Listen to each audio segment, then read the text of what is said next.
7:30 a.m., 103.9 FM, JOX Huntsville. This is Off the Bench. I'm your host, Kelsey Kopowski over here. Alongside next to me is Richie, of course, back in the studio today. About to talk some fun college football, and I'm excited for it. Just a quick clarification here. We are live on YouTube. You can find us at Off the Bench CFB Show. The problem is nothing is completely set up yet. So it's really a soft opening yet on YouTube before we go really heavy into it. It's like week 0 YouTube.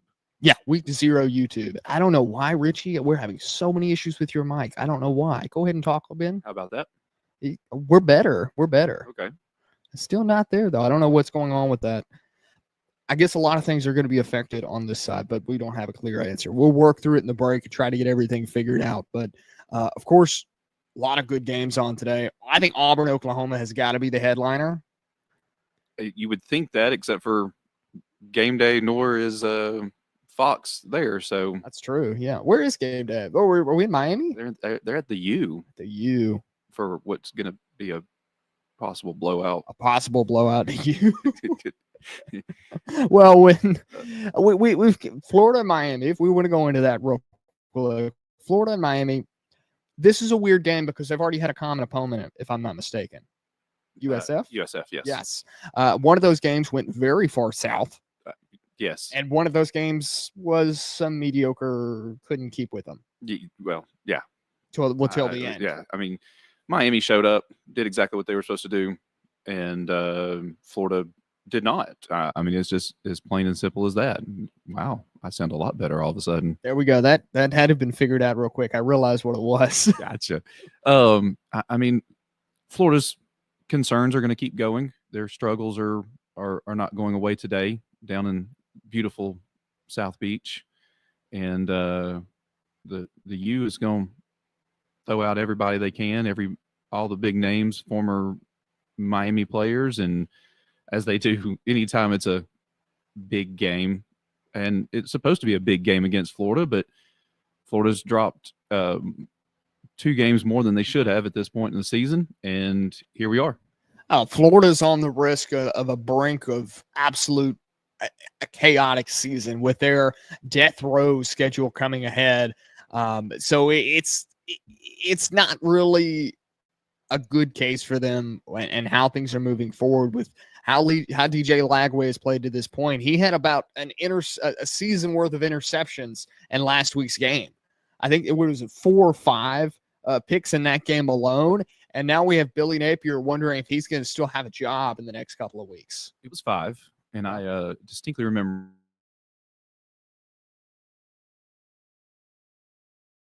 recruiting Mr. Spurrier, the visor himself. When he would go recruiting quarterbacks, he would tell them, if you come play for me, you'll never throw 7 interceptions.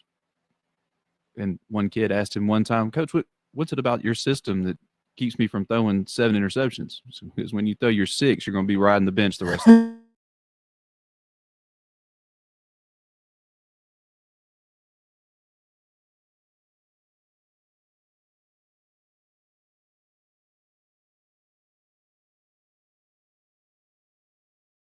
right now, with going into Miami, and then guess what? After you get your butt whooped today, you get to bring Texas to the swamp. That's not going to look good for you. Texas A&M, Georgia, like their schedule is just there's not too many more W's on that schedule, and it's going to look ugly. I think we're looking at this a lot of the ways in the SEC with how their schedule is and how many teams are actually ranked in the AP poll right now. There is a lot of talent right now in the SEC. Yes. And these teams are so far close together. We don't have a top shelf team. We don't have a bottom shelf team. We have a bunch of mid teams, right? A bunch of second and third level. Yeah. Exactly. The second and third level. So the issue that's happening within the SEC is the problem is a lot of these teams are going to have 2 to 3 losses and trying to get this playoff spot. So we're really going to have an issue down the road when we're vying for that last playoff spot. Who gets in? And, of course, we're going to figure out a lot of that today with a lot of the teams playing each other. Of course, Auburn, Oklahoma, and the other games going on today. Michigan, Nebraska, this game. That is old school college football at its finest. Well, I was always on the Matt Rule hype train with his old saying of kegs and eggs football. Let's get to it. Yeah. Let's do it, right? 10 o'clock. He's more in favor of 8 o'clock kickoff. Kegs and egg on the side, right? And he's doing a little podcasting on the side. Matt Rule is now. But we'll see if he can put his money where his mouth is. I mean, you said Dylan Raiola now I think he's a sophomore. And he's really built this team in a position where they can beat Michigan. And they're at home. Michigan also without Coach Sharon Moore today. You have what's his name? I had it pulled up here. The defensive coordinator, isn't it? It is the defensive coordinator. You have Biff Poggi. That's a great name. Biff Poggi is your head coach today. Apparently he's got, passed with Nick Saban too. Yes. I've seen that on game day here. But is this going to be an opportunity for Nebraska to really take this next step forward and get their ranked win right now? Get against a top tier team, I would say, in the Big Ten with Michigan. Can they stop the 5-star freshman Bryce Underwood? It'll be interesting to see how that defense shows up today, because this is definitely going to be their first big Nebraska's first big test of the season. Michigan's already had, the AP, which we discussed that last week of it being a joke, and I don't think it's any less funny this week with Georgia Tech and Vandy, but that's a whole nother segment. But with Michigan being 21st, but they're coming into Nebraska, it is set up for Nebraska to win this game, and they should be able to at least make it competitive at worst. All right, I have no disagreements with you. I mean, I think another issue for Nebraska they're going to face in this game is, of course, former Alabama player Justice Haynes. Yes. He's really been a firepower to that offense. And so interesting today how, they're going to protect Dylan Raiola back there from Michigan's front and on the other side. How the offensive lines will really stand up in this game is really going to take foot on what's going to happen in this game. I expect Dylan Raiola and either him or Bryce Underwood to really step up and take control of this game to win this game. I think that's the key to victory. You have to have one of the two quarterbacks step up and take this game. Yeah, this is definitely a go win it game. Mm-hmm. This isn't it's not going to be given to you with the hatred, the history of this game. Yeah. And you were talking about the playoffs. I don't think that's the only. I think when you talk about the Big Ten, everybody thinks they're going to get 4. Yeah. We all agree Oregon, Ohio State, Penn State, if they can continue to win the big game, which we've never seen. So we'll see what happens there. I think it comes down to these two. And then you've got the Indiana-Illinois game today, which could easily be that 4th spot for the Big Ten in the playoff. Easily. Yeah. But the another thing that really has been as well as we're mixed up in words here. Oklahoma Auburn. I couldn't find a transition there. Okay. Oklahoma Auburn. That's what we're going through today. Oklahoma. It's a weird morning. You know what it is? Bama's on a bye week. It's Bama's on a bye week. We're all a little off a little bit. It's fun. I guess we need that week to rest up against Georgia. Yeah. Well, we're going to get into that too. But let's go ahead. Oklahoma Auburn right now. Yes. So Oklahoma Auburn. John Mateer really hasn't been the Heisman candidate that a lot of people thought he was going to be going into this year. Auburn, Jackson Arnold, still not what I think Auburn needs to really take that next level. Obviously, he's had the rushing game. He's doing good passing the ball. Auburn's been pretty well-rounded. I thought South Alabama, they let them hang a little too long with them. Baylor, of course, they kind of got beefed up by their big quarterback over there. So is Auburn actually going to have the presence, the do what they can to really take out Oklahoma in this game, to get through this top-ranked or one of these top-ranked Oklahoma teams and play what Venables has put on a product has been pretty good this year. Only disappointment is how John Mateer's played, because we've expected more from John Mateer. So this year, do we think that Auburn has the capabilities to actually go out there and beat a team like Oklahoma? Well, here's your transition. Oklahoma, Michigan, from 2 weeks ago, 3 weeks ago, where Oklahoma just looked like the better team. it was kind of a sloppy game, but they looked like the better team on the field. They got the better team on the scoreboard. They took the W. And now with Auburn coming in, my eyes deceive me with Oklahoma. Mm-hmm. And are they ready to make that step in the SEC and finally win one of these big games in the SEC? Yes, they knocked off Alabama last year. That was, that was their first step into, hey, welcome to the SEC. We're actually here. Today is that second step to get you really running and going. And Oklahoma could be that surprise shocker team when we get down to the end and looking at everybody's record and who's in, who, once again, everything goes back to the playoff talk, doesn't it? But with Auburn, Oklahoma today, it's it's at Oklahoma. That crowd is going to be fired up. Well, and we've seen the coming out party for Oklahoma this year. And as we go deeper into the season, I think we're really going to be comparing, just like we did last season, with what we saw from Ohio State. The teams that are going to make it deep into the season and make that deep playoff push, it's not the teams that are doing good right now. Because I don't think there's a consensus number one in the country right now. Absolutely agree with that. There's not at all, okay? So going deep into the season, we saw Ohio State's play in the regular season. We saw them in the postseason. Completely different. Yes, they peaked at the right time. They did. They peaked at the right time. We're going to get another peaking team this year. It's no longer who's the better team is going to win the game. Right. I don't think that's the case anymore, okay, with this, the amount of teams that we have in the playoffs now.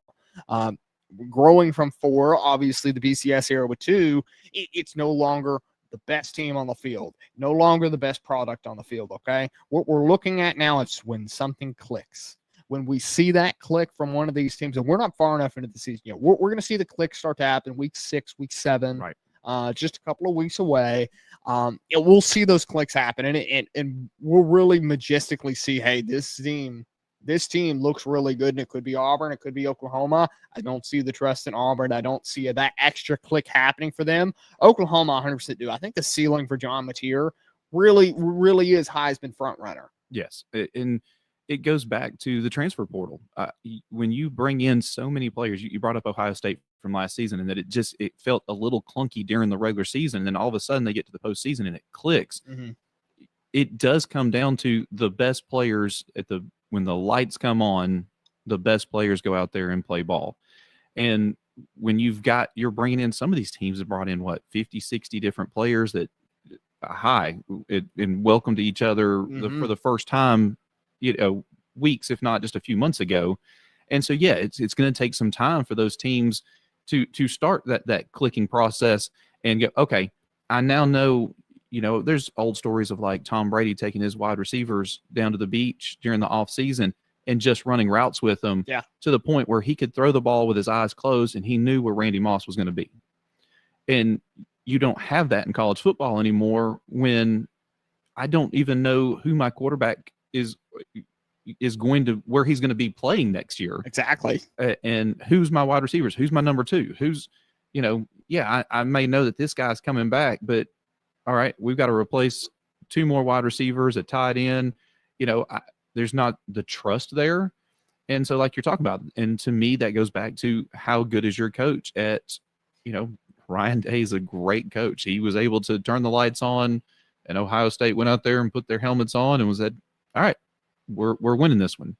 And last year. And so now you're right, this year.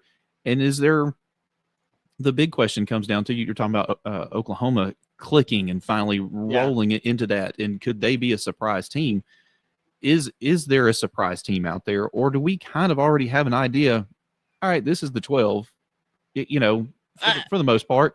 And it's just which one of those 12 clicks. We're getting that idea, and I think we're getting that idea quickly with the ramped up a play and the provenness that we've seen the past couple of weeks. Okay, that extra click is there for it. Can happen for Oklahoma. With Alabama, I think we're seeing things click. I think we're just missing a running game is the biggest thing right now. Ty Simpson has really clicked.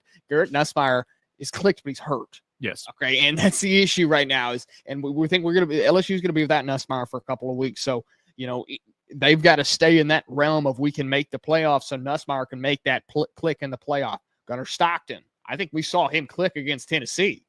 He came out there. Georgia gave him the opportunity to win. They took it and ran with it. Really, Gunnar Stockton took it and ran with it. He proved to the country, hey, I have this extra year. Yes. I can take it to that next level. I think Tennessee has also got that. Obviously, Georgia got the best of them last week, but Joey Aguilar, he could be. You want to talk about top 5 quarterbacks in the SEC? Joey Aguilar's on that list. So I have no doubt in my mind. Listen, guys, if you want to get into this conversation, you can. You can go follow us at Off the Bench and send us a message while you're over there. We'll read them live on the air. Get your conversation in here. We'll be happy to answer any of your questions. Like that, I was saying, John Paul in Huntsville, he said, hey, I'd like to say thank you to Pops for convincing me to switch to Georgia last Saturday. Stat boy for the W. Hey, he got it in there. He's also said the top 2 teams are Oklahoma and Oregon. Oregon really hasn't played anybody yet. Oklahoma? I don't know about Oklahoma. Did he spell Ohio State correctly? I don't know if he did or not. Maybe. We'll see on the other side. We'll get back into it. Remember, guys, soft opening on YouTube right now. Nothing's perfect. We're just trying to get things right so we can get it ready in the future. This is Off the Bench, 7:30 a.m., 103.9 FM, JOX, Huntsville. You can also find us in our iHeartRadio. We're going to take a quick break, and we'll be right back.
Hey, guys, for you guys listening on YouTube, just remember we are live on the radio as well. So we got to take this break, and we'll be right back here in just a couple of minutes. Just stay tuned for just a minute.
7:30 a.m., 1039 FM, JOX, Huntsville. This is Off the Bench. I'm your host, Kelsey Kopowski over here. Richie over here to my left. Of course, we're going to have Damion Mitchell on in just a couple of minutes. Next segment, he'll be on from JOX Birmingham. Remember, guys, go follow us on Facebook. Get involved in the show. Send us a message on there, and we'll get back to you live on the air. And I want to take a moment to shout out to my daughter who's watching us live on YouTube right now. So if you're on YouTube, make sure to hit the like and subscribe button. Catch us every Saturday morning live on YouTube. All right. This is adjustment, trying to get used to all the housekeeping we have to do now. A little more housekeeping than before. I like it, though. That's fine. I'll pick up my part. Hey, I'm in favor of it. All right. Let's get into the firings that happened over last week. Of course, we saw Deshaun Foster getting fired from UCLA and Brent Pry from Virginia Tech. So the impact around the country from what we're going to see with this. Yeah, the dominoes are going to start falling earlier, it seems. It seems like it. Of course, we're looking at a lot of replacement hires on this list. And, of course, what is Nico going to do at UCLA now after he kind of just took money and ran from UCLA it's the biggest heist we've seen in college football in quite some time. There's got to be some sort of rule that this money needs to have some sort of ties to it. But this one, I would say, is a breach of contract if he leaves. I 100% think this would be an instance where you put in a clause, it's a breach of contract if you were to leave. Okay. Not only that, I think he should have to sit out the next year. But unfortunately, he's got his year of eligibility back if he transfers now. Yes. But he hasn't looked great. How many doors are open for him? Well, that's the thing. I mean, you're going to wait till a team needs a quarterback in the portal. He's going to be sitting in the portal for a long time. Yes. Obviously, it's not open for other teams. I mean, it's open for VT. Yes. But it's not open for other teams. Right. So, I mean, he could transfer to Virginia Tech, which would. So, the impact on that, you want to go through and talk about that. Who's the next guy at Virginia Tech? Vic kind of dismissed this already. Michael Vick. Of course, he's at Sacred Heart, right? Yes. Or no, he's playing Sacred Heart this week. Yeah. No, yeah. Sacramento State? Yes. Yeah, he's at Sacramento State. Vic's also in his first year coaching, if I remember right. I mean, unless you count high school or high school, that's true. Or some of these illegal events that he put on. Would that be a coaching instance? I would put it on my resume. Either way, yes, Vic. So Vic seems like he's out of the job running. Other one, Shane Beamer. Yeah. Old Frank's son. Yep. All right. Well, he's got his thing going at South Carolina, although they just lost to Vanderbilt. But I don't see that being an impact so much where they decide to go and fire him, right? Or obviously he won't get fired, but impact enough for him to want to leave. He said he wanted to make an image away from the Virginia Tech brand and make his presence known in the SEC. Well, he's got his program there in South Carolina, and as far as I'm concerned, they're doing just fine. Right. And I think that's a case where if he wants the Virginia Tech job, he's got to make one phone call and it's his. Exactly. But like you said, does he really want to follow after dad and go back to Virginia Tech? And is South Carolina to Virginia Tech a step down? Yes. I think in terms of conference, is it a worse job? Yeah. And I don't think the resources are there. When was the last time Virginia Tech was successful without a Beamer?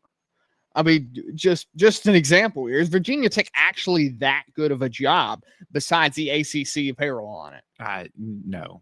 I mean, if we did a draft of. So if we're saying this isn't a top 15 job in the country, who's going to take this job? Because the guys like John Summerall and Alex Skullish, right? These guys that are at high level, very high level, I guess, American Conference schools in the Group of 6 conference who are competing for a playoff spot this year. These guys are going to aim for top 15 jobs because that's where the money's at. They're going to wait until they get that job. Well, you could see this as a stepping stone, to a top 15 job. Because in my opinion, with the head coaches like that, you don't go from, like you said, an American conference to a top 15 overnight. I think there should be some sort of stepping stone. Right. And so some of these defensive coordinators, some of these offensive coordinators, some of these guys that are at your Alabamas, your Ohio States, your stuff that maybe want to try. Now, yes, granted, Chip Kelly went from head coach to coordinator, but Yes. I- Maybe because he wasn't at a top 15 job.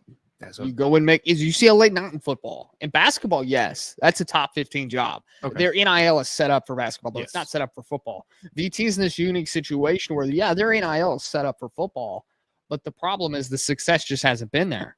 I agree, and like you said, maybe a Beamer makes it happen again, but Virginia Tech's a middle of the road ACC team, and I don't think you leave for that. 7:30 a.m. 103.9 FM, JOX Huntsville. We're going to take a quick break right here on YouTube and the radio side. We're going to be right back.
Hey guys, just a reminder on the YouTube side, we are on a quick break and we're going to be right back. Of course, we got the radio commercials playing. Obviously, you guys can't hear that, but yeah, we are going to be right back here just on the other side.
Seven thirty a.m. 1039 FM, Jocks Huntsville. This is Off the Bench. I'm your host, Kelsey Kapowski, over here. Of course, Richie sitting over here to my left.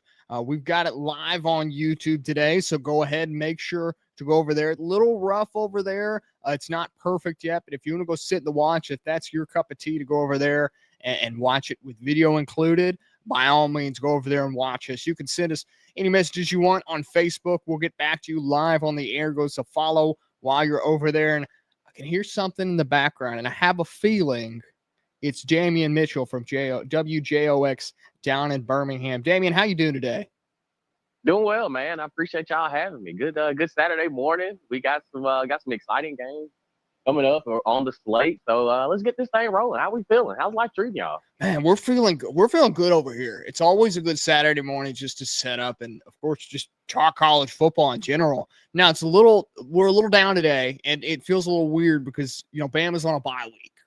So it's just not the normal feeling over here. But man, we still got things we got to go over. There's still all the games happening today, and it's not a bad slate by any means. Of course, Bama's got to prepare for Georgia this coming week. And that's one of the main things I wanted to bring you on to talk to about is, Bama has had this really string of good games these past couple games. And of course, the blowout game against, of course, I'm going to forget the name. It wasn't Wisconsin. Louisiana Monroe. Louisiana Monroe. Yeah, of course. And I was at that game. Couldn't remember who we played. The blowout game of really we executed and checked boxes all over the field. And then the Wisconsin game last year where Ty Simpson really continued his streak of good passing. Of course, there was a couple drops from the wide receivers that haven't helped him statistically. But, man, he's looking like Mac Jones 2.0 out there. I have no complaints with him. The biggest worry I have about this team is the Alabama running game. I just haven't seen it picked up. Do you think anything will change, Damion? Yeah, I think the addition to Jam Miller coming back from injury will help just because of the veteran presence that he is. He's a guy that's played a lot of college football, and getting back into the system, I think that you will see more of the focal point go to him. Now, how much – and I actually had this conversation with my co-host Conrad Van Order this week of what do you think Jam Miller will be on a pitch count? Do you think that he just kind of comes in, goes and guns a-blazing, and they just truly let him, flourish in what he's been able to do? But you also are seeing that a lot of these younger guys, maybe they're not as developed as you want them to be. And it could be some continuity on the offensive line as well because they haven't really been able to just consistently find a push. But I think the matchup was with Wisconsin. Wisconsin's run defense is one of the best in the country. So that was a good test. Louisiana Monroe, no disrespect to Coach Brian Vincent, who used to be a coach there at UAB here in Birmingham. But I think all in all, game by game by game, you'll start to see what's going to happen is, we're going to see the full throttle, the full gamut of what Ty Simpson presents as a passer. And I think that's where a lot of teams are going to try to shut things down, and that opens up the run. So now with Jam Miller coming back, a lot of these younger guys getting these early game reps, I think you'll start to see it come together as the season progresses. Morning, Damion. This is Richie here. Let me ask you, is Ty Simpson good enough without a run game to go into Athens and knock off Georgia? Yes, and I think the receiving core helps with that as well. Me as a former receiver, I was frustrated watching Ryan Williams drop a wide open post in the middle of the field. But I love what I've seen from Jeremy Bernard, a guy who really hasn't been looked at as a wide receiver one, but he's truly developed into kind of just, with all else fails, he's your in case of emergency guy because he's going to be able to give you everything that you want to see blocking out there on the edge. He hasn't dropped the pass that hit his hands. And also he's a big play waiting to happen. I still think they're unlocking Isaiah Horton, transfer from Miami. I think he's starting to come into his own. And Latez Brooks, he's starting to really show that, with him being young, you still have a lot of trust. And I think what Ty Simpson has been able to do, his last start besides the first one of the season was against South Florida when I think he was a redshirt sophomore, where he still was trying to figure out the college game. But game by game since Florida State, he's been confident. I think, the moment's not going to be too big for him. He's the son of a head football coach in college football.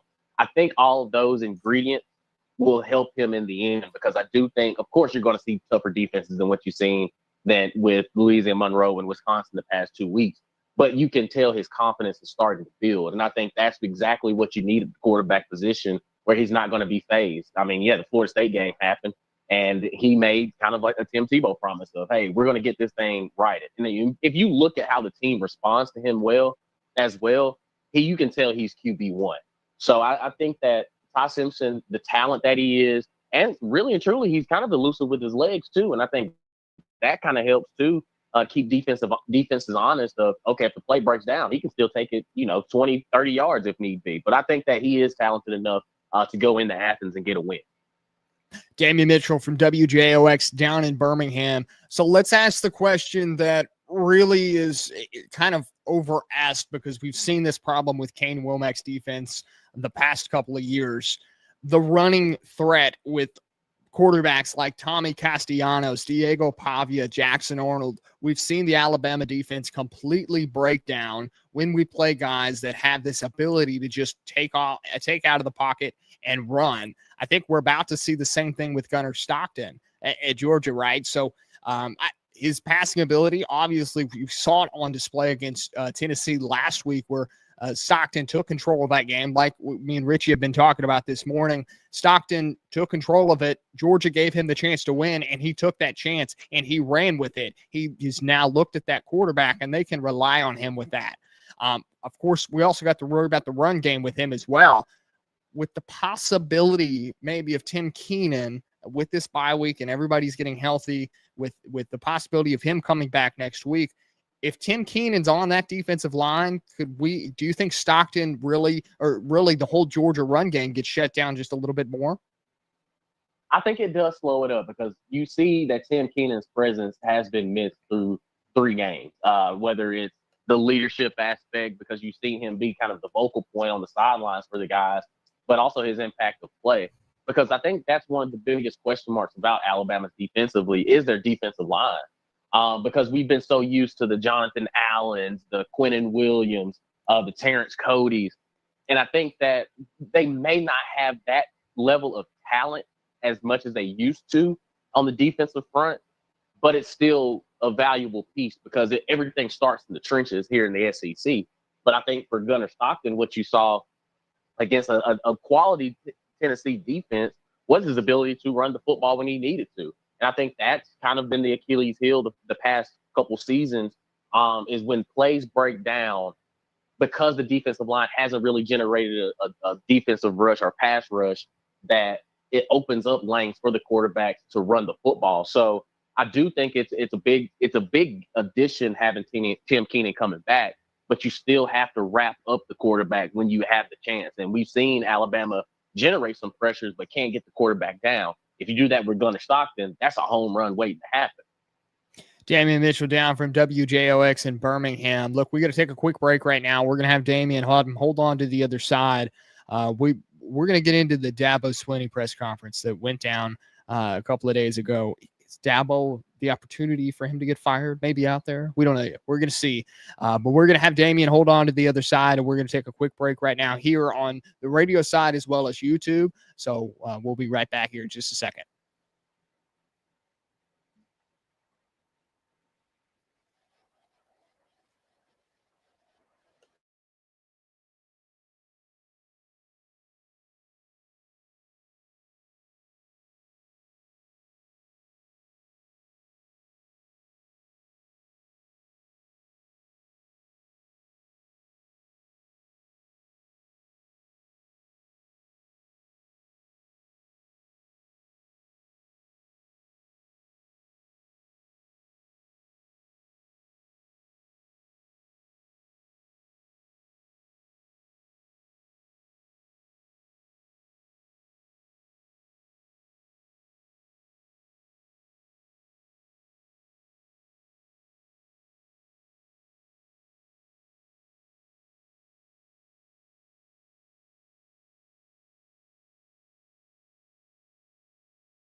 7:30 a.m. 103.9 FM, JOX Huntsville. This is Off the Bench. I'm your host, Kelsey Kapowski. Of course, Richie over here to my left. You can remember we're live on YouTube right now. You can go hit us up over there. Watch the show with video included here for just a couple more minutes, and then we're going to swiftly move over to straight radio. We're going to hear some extra music we could play here on the radio that we can't play on YouTube. Get the full feel for the show. Of course, right now, though, Damion Mitchell from WJOX down in Birmingham. We're talking some what's going to happen against Georgia next week for Bama. And, of course, right now I kind of want to swift keys a little bit and move over to the Dabo Swinney press conference.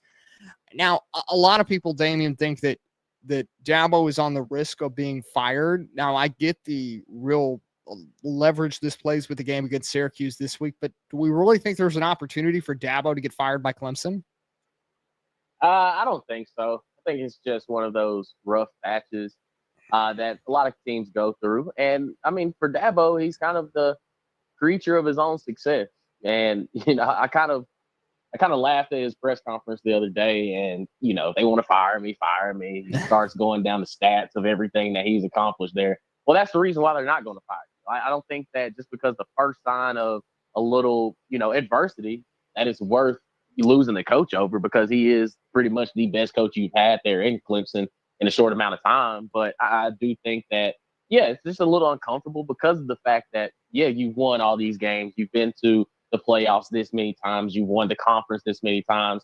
That, no, it's just, coach, we expect those things now. So because of the fact that you've had all this success, it's just uncomfortable for Clemson fans right now because of how bad it looked to start off the season. Because, again, you can look at Georgia Tech and say, hey, that's a much improved Georgia Tech team.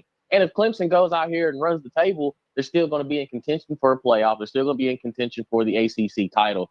It's just growing pains through a little bit of a letdown to start with such high expectations coming into the season.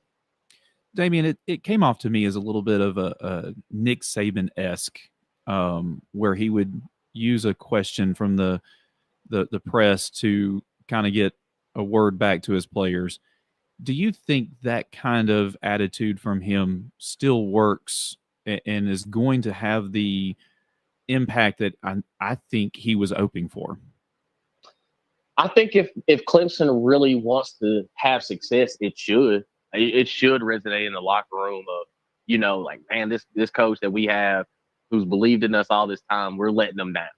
And we're not living up to the expectation in which we came to Clemson for, which is to have success on the football field and win a bunch of football games. And you got to think, Cade Klubnik is a guy, and I will be 100% transparent. I was not sold on him for the first 2 years that he had been in college. Then last year, he goes out and just absolutely lights it up, and they find themselves in the college football playoff. And I was like, oh, maybe Cade Klubnik isn't as bad as I thought. And then now through 3 games, it's okay. Well, last year, was that just fool's gold? Was he just, did he just catch lightning in the bottle and never look back? So I think that it should have the impact that it's supposed to if those guys receive it. And just with the new nature of college football and everything such a business, that, Dabo Swinney he's kind of the creature of his own success because of the fact that he's so, he's been anti-transfer portal. Like, he's one of those guys that's, no, we're going to recruit these guys and build them up. But also, you see now, if you don't kind of get some of those good players from the transfer portal, you kind of get left behind. And Clemson is kind of teetering on the fence with that. But I do think that they can flip this thing around and still find some success. It's just going to be a little bit harder than what you thought it was going to be to start the season off.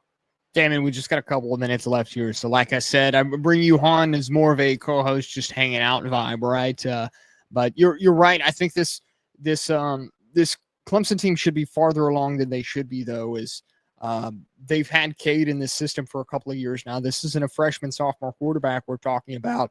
So to not have the success that really is needed at this point in this time frame that they've had, they've used this kind of model to go through this. They've had these coordinators for a couple of years, and they've had Cade in the system for a couple of years. So this is just it's disappointing to see how Clemson has gone into the season, and of course the high stature of who Dabo is as a head coach and the success he had. Just, he was in the national championship just 5 years ago, right? Or maybe it was 6 years ago. But it is disappointing. But like I was saying, Damion, only a couple of minutes here left. Damion, we got to get you up here and do a show with you where we're at. And I know we haven't talked about this off air yet. You can't see our YouTube side, but we're in our garage right now. This is the Angel Share Garage Bar that we're sitting into. And we got to get you up here and have a pour of bourbon. Hey, now you speak my language, dog. I would absolutely jump at the opportunity, man. Yeah, because I got a couple Saturdays. I have some wiggle room. I'd love to get up there and just kick it with the boys and talk some ball, man. Because I mean, think about it. We think about the anticipation going into the college football season, and through 4 weeks, we're a quarter through it. So. Perfect, Damion. Hey, we're about to hit a hard break here, so we got to say goodbye on this side. But 7:30 a.m., 103.9 FM, JOX Huntsville. We'll be right back.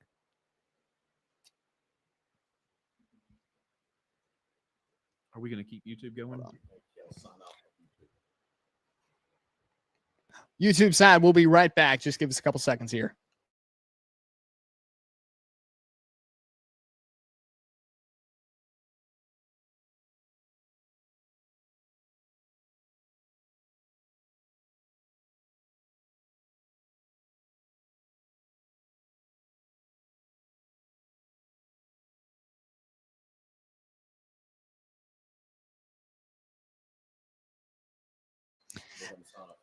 YouTube guys, I forgot we're only going till 10 o'clock on YouTube here, but we want to say thank you for joining us. Go hit us up on iHeart, or if you're in the North Alabama area, you can hit us up on 103.9 FM, JOX Huntsville. Remember to like and subscribe, and we'll see you guys next week.